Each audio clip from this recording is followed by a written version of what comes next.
तो ये श्री कृष्ण जी जो पहले जगन्नाथ, उस जगन्नाथ मंदिर में जो 3 मूर्तियां हैं उनमें सबसे पहले श्री कृष्ण जी की मूर्ति थी। तो श्री कृष्ण जी कहां तक के जगन्नाथ हैं, इनका जीवन चरित्र श्री विष्णु पुराण से आपको दिखा दिया गया है, पेज नंबर 285 से। अब आप खुद ही निर्णय कर लेना ये कहां तक के जगन्नाथ हैं। आगे दूसरी मूर्ति है श्री बलराम जी की, जो कि उनके बड़े भाई हैं। तो हमारा विषय चल रहा था कि बीमार क्यों हो जाते हैं जगन्नाथ मंदिर में, ये भगवान हर साल 15 दिन के लिए बीमार क्यों हो जाते हैं। तो श्री कृष्ण जी का तो बीमार होना स्वाभाविक है, क्योंकि ये भगवान नहीं है, ये जगन्नाथ नहीं है। और आप और हमारी तरह एक आम व्यक्ति की भूमिका की इन्होंने। थोड़ी बहुत जो शक्तियां होती हैं ये ऊपर से लेके आते हैं, जिनका ये दिखावा करते हैं, प्रचार प्रसार करते हैं। आम व्यक्ति इनको अपने से जो है वो श्रेष्ठ मान के और इनको भगवान की संज्ञा में ले लेता है। दूसरे श्री बलराम जी, तो ये आपके सामने श्री विष्णु पुराण है। श्री कृष्ण जी के बड़े भाई बलराम जी के चरित्र के विषय में पूरा विवरण है। और उसके बाद आप खुद ही निर्णय कर लेना, क्या श्री बलराम जी को जगन्नाथ कहना उचित है। जो कर्म इन्होंने किए हैं, क्या उसके बाद जगन्नाथ मंदिर में उनकी मूर्तियां रख के पूजा करना उचित है, क्या वे पूजा के योग्य हैं। देखिएगा श्री विष्णु पुराण गीता प्रेस गोरखपुर से प्रकाशित है, ये पंचम अंश है और पेज नंबर है 411। ये देखिएगा 35वां अध्याय, सांब का विवाह, श्री विष्णु पुराण से। एक बार जाम्बवती नंदन वीरवर सांब ने, यानी श्री कृष्ण जी की पत्नी जाम्बवती के पुत्र सांब ने स्वयंवर के अवसर पर दुर्योधन की पुत्री को बलात् हरण कर लिया। यानी श्री कृष्ण जी के बेटे सांब ने दुर्योधन की बेटी का स्वयंवर रचा जा रहा था, तो श्री कृष्ण जी के पुत्र सांब ने दुर्योधन की बेटी का जबरदस्ती अपहरण कर लिया। तब महावीर, कर्ण, दुर्योधन, भीष्म और द्रोणाचार्य आदि ने क्रुद्ध होकर उसे युद्ध में हराकर बांध लिया। यह समाचार पाकर कृष्णचंद्र यानी श्री कृष्ण जी आदि समस्त यादवों ने दुर्योधन आदि पर क्रुद्ध होकर उन्हें मारने के लिए तैयारी कर ली। उनको रोककर, यानी श्री कृष्ण जी ने और यादवों ने सांब को दुर्योधन की कैद से छुड़वाने के लिए पूरी तैयारी कर ली। उसी समय बलराम जी, श्री कृष्ण जी के बड़े भैया, जिनकी मूर्ति आप उड़ीसा के जगन्नाथ मंदिर में रखते हैं और जिनको भगवान मान के आप उनकी पूजा करते हैं, वो बलराम जी तुरंत वहां पे आते हैं। और देखिए, उनको रोककर श्री बलराम जी ने मदिरा के उन्माद से लड़खड़ाते हुए, मदिरा शराब, उन्माद यानी शराब के प्रभाव से लड़खड़ाते हुए, इतने में वहां पे बलराम जी आ गए। जब बलराम जी को पता चला कि दुर्योधन ने श्री कृष्ण के पुत्र सांब को बांध लिया है, और श्री कृष्ण जी जब यादवों के साथ छुड़ाने के लिए जाने लगे, इतने में बलराम जी आए अंदर से निकल के, शराब में धुत होके, मदिरा में धुत होके और लड़खड़ा के। देखो लिखा हुआ भाई श्री विष्णु पुराण, कोई माई का लाल इसको झुठला नहीं सकता। ये कथा करते हैं पंडित लोग इनकी। उनको रोककर श्री बलराम जी ने मदिरा के उन्माद से लड़खड़ाते हुए शब्दों में कहा, कौरवगण, मेरे कहने से सांब को छोड़ देंगे, मैं अकेला ही उनके पास जाता हूं। दारू के नशे में लड़खड़ाते हुए। बताइए, एक शराबी व्यक्ति की मूर्ति आप मंदिर में रखते हैं। एक पवित्र जगह कहा जाता है मंदिर को, और मंदिर वो भी छोटा मोटा नहीं, जगन्नाथपुरी का मंदिर। और उस मंदिर में आप पूजा किसकी कर रहे हैं? एक शराबी की, एक नशेड़ी व्यक्ति की। भाई और बहनों, अपनी आंखें खोलो। इन पाखंडी और नकली धर्मगुरुओं ने केवल हमारा सत्यानाश करने का ठेका ले रखा है। ये तत्व ज्ञान बिना उस तत्वदर्शी संत की रजा के, उसकी मेहर के समझ में नहीं आ सकता। ये काय के जगन्नाथ हैं, ये जगन्नाथ हैं, शराब के नशे में धुत। भाई ये राजा थे, और राजा सारे उल्टे कुकर्म करते हैं। इन्होंने भी वही किया अपने जीवन काल में। इन्होंने सिवाय शराब और कबाब के, लड़ाई झगड़ों के, मार पीट के, इन्होंने कुछ नहीं किया। कोई धर्म का काम नहीं किया। ये एक राजा के लड़के थे, खुद फिर राजा बन गए श्री कृष्ण और बलराम, और इन्होंने वो किए जो राजाओं के लड़के किया करते हैं। और आज इनकी हम मंदिरों में मूर्तियां रख के पूज रहे हैं। शर्म आनी चाहिए, शर्म। क्यों? क्योंकि अभी तक हमें जगन्नाथ की पहचान ही नहीं है, हमें उस एक परमात्मा की पहचान ही नहीं है। और उस परमात्मा की पहचान तत्वदर्शी संत के सत्संग सुने बिना नहीं हो सकती। और ऐसे ही आप नशेड़ियों की पूजा करते रहोगे, और क्या मिलेगा आपको फिर उनकी पूजा से? दुख, तकलीफ, अकाल मौत। और घर घर में यही हाल है। हम सभी देवी देवताओं की पूजा करते हैं, फिर भी दुखी। हॉस्पिटल भरे पड़े हैं, जादू तंत्र टोने टोटके वालों के पास में भीड़ लगी रहती है, भूत प्रेत निकलवाने वालों के पास में भीड़ लगी रहती है। अरे क्यों? आप तो भक्ति कर रहे हो, मंदिरों में भी जाते हो, भेंट भी चढ़ाते हो, फिर क्यों तकलीफ आ रही है, क्यों दुख आ रहे हैं? भगवान की भक्ति से तो सुख मिलता है, दुख तो नकली जगन्नाथों की भक्ति से मिलता है जो आपको मिल रहा है। तो ये आपकी आंखों के सामने श्री विष्णु पुराण, और कमाल कर दिया आपने। एक नशेड़ी की मूर्ति को, एक शराबी की मूर्ति आप जगन्नाथ के मंदिर में रख के आप उसको भगवान मान के पूज रहे हैं। ये हमारी बुद्धिहीनता का परिचायक है। क्यों? क्योंकि नकली और पाखंडी धर्मगुरुओं ने हमारे इन धर्म शास्त्रों में लिखी हुई सच्चाई से दूर रखा। उस तत्व ज्ञान के अभाव में ना तो ये धर्मगुरु समझ पाए इन शास्त्रों की सच्चाई को, और जब ये खुद ही नहीं समझ पाए तो आप और हमें ये कहां से विद्वान बना देते। भाई और बहनों, आंखें खोलो। ना श्री कृष्ण जी जगन्नाथ हैं और ना उनके भाई बलराम जगन्नाथ हैं। ये तो आम व्यक्ति की तरह है, जैसे आम व्यक्ति करता है, अज्ञानी व्यक्ति। अब वो जामवती का लड़का सांब, दुर्योधन अपनी बेटी का स्वयंवर जो है वो रच रहा था। अब लड़की ने किसी और को पसंद कर लिया तो उसकी अपनी मर्जी, लेकिन श्री कृष्ण जी का लड़का अपने आप को राजा का लड़का समझ के और जबरदस्ती दुर्योधन की बेटी का हरण कर रहा है। ये एक सभ्य इंसान के लक्षण है क्या? ये तो छीना झपटी में आता है, ये तो सीना जोरी में आता है। लड़की की मर्जी, वो किसको पसंद करे और किसको पसंद नहीं करे। लेकिन सांब की भी क्या गलती है जब उसके बाप ने ही ऐसा किया था। जब श्री कृष्ण जी ने खुद रुक्मणी का हरण कर लिया, जो सनातन की मर्यादाओं के विपरीत था, तो बेटा तो वही करेगा जो बाप ने किया। तो श्री कृष्ण जी ने रुक्मणी का हरण कर लिया था, और श्री कृष्ण जी के पुत्र सांब ने दुर्योधन की बेटी का अपहरण करने का प्रयास किया, तो दुर्योधन ने बांध के जेल में डाल दिया। श्री कृष्ण जी को पता चला तो मरने मारने के लिए सेना लेके, बताओ ये भगवानों के लक्षण हैं। उल्टा अपने बेटे को समझाना चाहिए था कि नालायक, तूने ऐसा काम क्यों किया, तूने उनके साथ में जबरदस्ती क्यों की, क्या तुझे शोभा देता ये?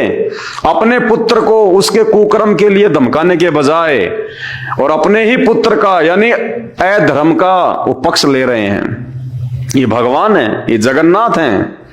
और ऊपर से वो बलराम जी उनको कह रहा तुम सब यहीं रुक जाओ, मैं अकेला ही जाके ले आऊंगा।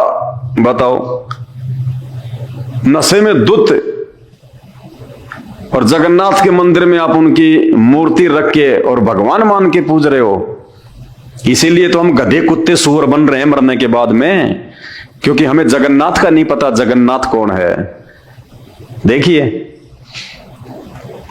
एक बार जाम्बवती नंदन वीरवर सांब ने स्वयंवर के अवसर पर दुर्योधन की पुत्री को बलात्कार कर लिया। तब महावीर कर्ण, दुर्योधन, भीष्म और द्रोण ने क्रुद्ध होकर उसे युद्ध में हराकर बांध लिया। यह समाचार पाकर कृष्णचंद्र आदि समस्त यादवों ने दुर्योधन आदि पर क्रुद्ध होकर उन्हें मारने के लिए बड़ी तैयारी की। उनको रोककर श्री बलराम जी ने मदिरा के उन्माद से लड़खड़ाते हुए शब्दों में कहा, कौरवगण मेरे कहने से सांब को छोड़ देंगे, अतः मैं अकेला ही उनके पास जाता हूं। ये है इनका चरित्र, आम व्यक्ति से नीचे गिरा हुआ इनका चरित्र, जिनको आप भगवान मानते हैं। तो भाइयों, कैसे मोक्ष की प्राप्ति हो जाती?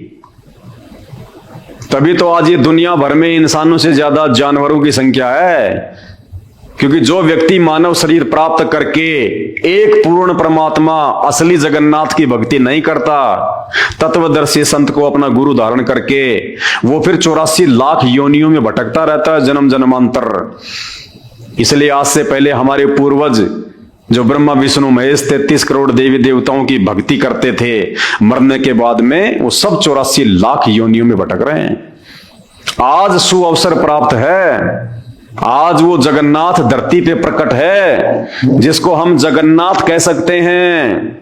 ये है वो जगन्नाथ, संत रामपाल जी भगवान, पूर्ण परमात्मा, जिन्होंने वो जगन्नाथ का मंदिर बनवाया था। अभी तक आपको पूरी हिस्ट्री का भी नहीं पता है, उड़ीसा के पुरी में जगन्नाथ मंदिर की स्थापना कैसे हुई थी। अरे वहां के राजा इंद्रदमन ने तो 5 बार मंदिर बनवाया था, 5 बार। और जैसे ही मंदिर बन के तैयार होता, समुद्र आके मंदिर को ढहा जाता अपने पानी के वेग से। अगर श्री कृष्ण जी अगर जगन्नाथ थे, परमात्मा थे, समर्थ थे, तो क्यों मंदिर को टूटने दे रहे थे? राजा इंद्रदमन तो श्री कृष्ण जी का मंदिर बनवा रहा था, तो श्री कृष्ण जी अपने ही मंदिर की सुरक्षा नहीं कर पाए, और 5 बार राजा इंद्रदमन ने मंदिर बनवाया और वो समुद्र उसे तोड़ डालता। अंत में वो कबीर परमात्मा, सारी सृष्टि का रचनहार, वो जगन्नाथ, जिसने ब्रह्मा विष्णु महेश के बाप को, शैतान को, उस काल को वचन दिया था। काल ने परमात्मा से वरदान मांगा था कि परमात्मा, द्वापर युग में मेरा पुत्र विष्णु श्री कृष्ण अवतार में धरती पे जाएगा, और उसके मरने के बाद में उड़ीसा में उसके नाम से एक जगन्नाथपुरी का मंदिर बनेगा, और समुद्र उस मंदिर को नहीं बनने देगा, वो प्रतिशोध लेगा समुद्र। किस बात का?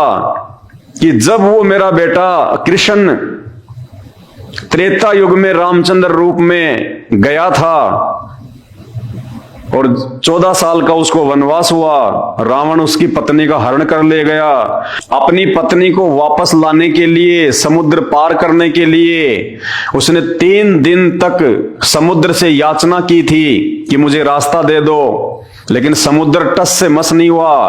तब श्री रामचंद्र जी ने अपना अग्नि बाण निकाला और उस समुद्र को गालियां दी, नीच और गुलाम कहा।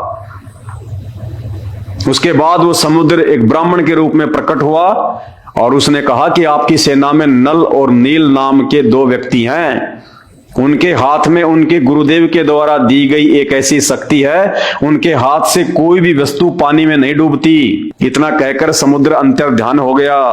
उस बात का प्रतिशोध जो श्री रामचंद्र जी ने समुद्र को गालियां दी थी जब उसने रास्ता नहीं दिया था, वो समुद्र उन गालियों का प्रतिशोध लेगा और वो फिर द्वापर में उड़ीसा में वो जगन्नाथ का मंदिर नहीं बनने देगा, बार बार उसको वो नष्ट कर देगा। तो हे परमात्मा, आप द्वापर में जगन्नाथपुरी का वो मंदिर बनवाने में सहयोग करना।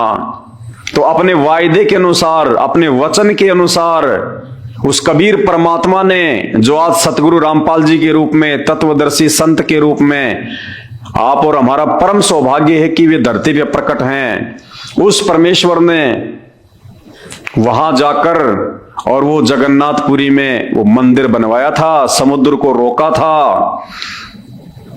इंद्रदमन को कहा कि भाई ये मंदिर मैं बनवा सकता हूं, अगर तुझे बनवाना हो तो मैं वहां बैठा हूं समुद्र के पास में, आ जाना।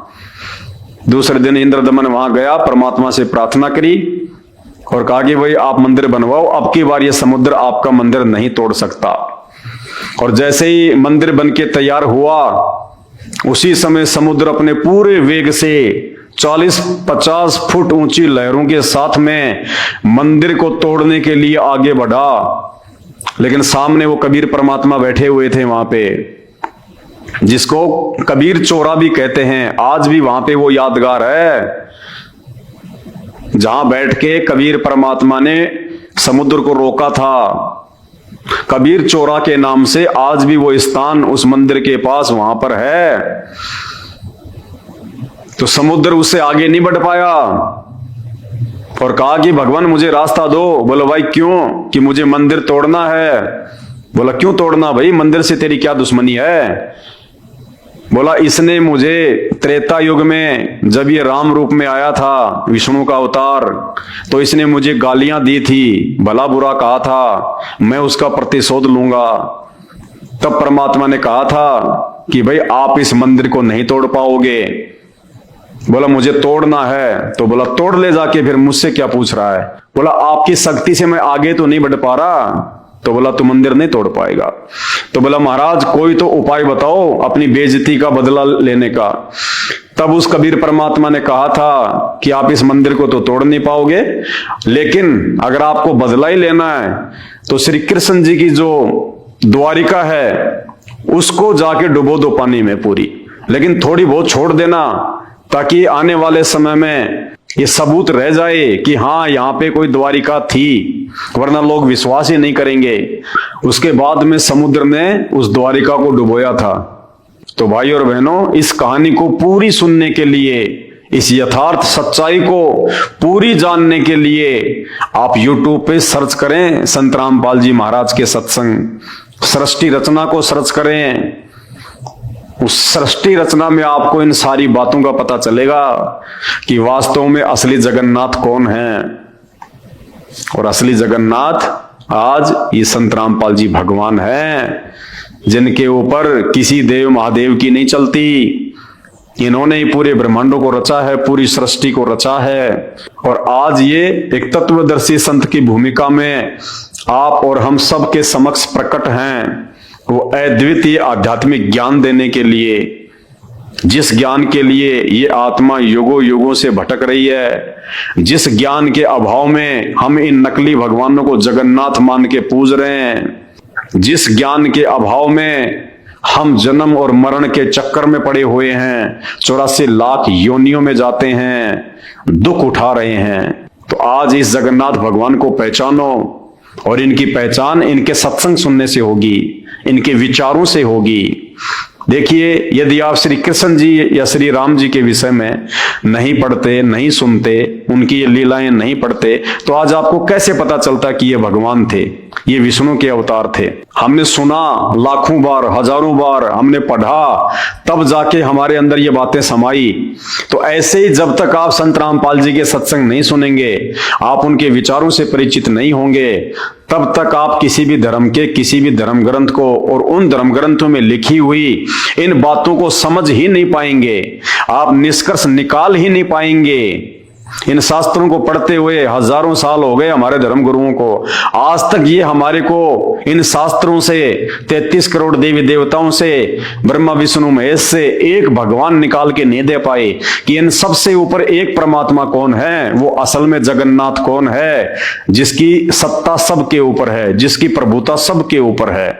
और उस जगन्नाथ की यदि हम शरण में आ जाएं तो हमारा बेड़ा पार हो सकता है, हमारा जन्म मरण का ये असाध्य रोग समाप्त हो सकता है। हम 84 लाख योनियों में पशु पक्षी ना बनकर सदा के लिए उस परमेश्वर के लोक में जाके शाश्वत सुख प्राप्त कर सकते हैं, जहां जाने के बाद में ना कभी मृत्यु होती है, ना कभी बुढ़ापा आता है, ना कभी शरीर में कोई रोग होता है, क्योंकि बॉडी ऐसी रहेगी, लेकिन ये 5 तत्व का शरीर नहीं होगा, हार्ड मास का नहीं होगा, नूरी तत्व का शरीर मिलेगा वहां पे। तो भाई और बहनों, प्रार्थना है, विनती है, परमात्मा धरती पे आए हुए हैं, आप मानो या ना मानो, कोई भी महापुरुष जब इस धरती पे आता है, आप श्री रामचंद्र जी को ही ले लीजिए जो कि विष्णु के अवतार थे, किसने उस समय उनको भगवान माना? किसी ने नहीं माना। उनके परिवार ने भी उनको श्री विष्णु का अवतार नहीं माना। ऐसे ही द्वापर में श्री कृष्ण जी आए थे, उनके खुद के परिवार ने, रिश्तेदारों ने भी उनको श्री कृष्ण नहीं माना, उनको अवतार नहीं माना। उनके साथ में लड़ते रहे, झगड़ते रहे आजीवन। बेचारे को मथुरा छोड़ के द्वारिका जाना पड़ा लड़ाई झगड़ों से तंग आकर। और आज उनके शरीर छोड़ने के बाद में हजारों लाखों वर्ष बाद आज उनको भगवान मान के उनके मंदिर बना रहे हैं, उनकी मूर्तियां लगा रहे हैं। आज हमें क्या लाभ देंगे? वो मूर्ति हमें क्या लाभ देगी? वो बेजान मूर्ति, वो मुर्दा, ना बोल सकती, ना सुन सकती, ना चल सकती, आज क्या फायदा देगी वो मूर्ति हमें? अरे डॉक्टर के मरने के बाद उसकी मूर्ति हॉस्पिटल में लगा दी जाए, क्या कोई रोगी उस मूर्ति से अपना इलाज करवा सकता है? नहीं करवा सकता। वो तो जब डॉक्टर जीवित था वो ही उपचार कर सकता था। तो जिस समय ये राम श्री कृष्ण जी थे और जितनी इनके पास में शक्ति थी, पावर थी, जितना ये लोगों का भला कर सकते थे, उतना भला भी ये उसी समय कर सकते थे, आज नहीं कर सकते। तो भाई और बहनों, आंखें खोलो, परमात्मा धरती पे है। मेरा मकसद केवल आपको संत रामपाल जी के सत्संग सुनने के लिए प्रेरित करना है। आप एक बार उनके सत्संग सुने, आपको खुद ब खुद ये महसूस हो जाएगा कि हाँ, ये कोई परम शक्ति है। और जब आप ध्यान से सत्संग सुनेंगे फिर तो सब कुछ पता चल जाएगा कि धरती पे एकमात्र जगन्नाथ संत रामपाल जी भगवान है। और आने वाले समय में तो सबको पता चलेगा, पूरी दुनिया को पता चलेगा, पूरा ब्रह्मांड संत रामपाल जी की समर्थता को देखेगा। क्योंकि आने वाला समय बहुत भयंकर है, विनाशकारी है, प्राकृतिक उथल पुथल का समय है, महामारियों का समय है। उस समय आम व्यक्ति दौड़ेगा कि कौन है वो परमात्मा, कौन है वो भगवान जो मुझे इस विपत्ति से बाहर निकाल दे। उस समय आपके ये पत्थरों के देव महादेव भी फैल हो जाएंगे। उस समय संत रामपाल जी एकमात्र शेष बचेंगे दुनिया में। और दुनिया दौड़ दौड़ के इनके कदमों में आएगी, दौड़ दौड़ के। 2028 तक का खेल है ये, 2028 तक का। तो भाई और बहनों, समझदार वो है जो समय रहते उनका ज्ञान समझ के उनकी शरण में आ जाए। अरे ठोकर लगने के बाद तो पूरी दुनिया ही संभल जाती है। समझदार वो है जो दूसरों की ठोकर से समझ जाए।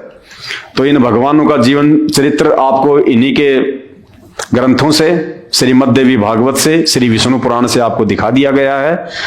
श्री कृष्ण जी कहां तक जगन्नाथ हैं, जो एक पुत्र प्राप्ति के लिए शंकर जी के आगे हाथ फैला रहे हैं, तपस्या कर रहे हैं, विनती कर रहे हैं। एक गांधारी, एक आम स्त्री के श्राप के कारण श्री कृष्ण जी का पूरा परिवार नष्ट हो गया, यादव कुल नष्ट हो गया। वो अपने परिवार को नहीं बचा पाए। महाभारत के युद्ध के दौरान श्री कृष्ण जी का सगा भांजा अभिमन्यु मृत्यु को प्राप्त हो गया। उनकी बहन सुभद्रा रो रही थी, चीख रही थी, चिल्ला रही थी। श्री कृष्ण जी अपने सगे भांजे को जीवित नहीं कर पाए। उसी सुभद्रा की फोटो बीच में जगन्नाथपुरी मंदिर में लगा रखी है मूर्ति। वो सुभद्रा जो अपने खुद के पुत्र की प्राप्ति के लिए श्री कृष्ण के आगे हाथ जोड़ रही थी और श्री कृष्ण जी भी नहीं बचा पाए।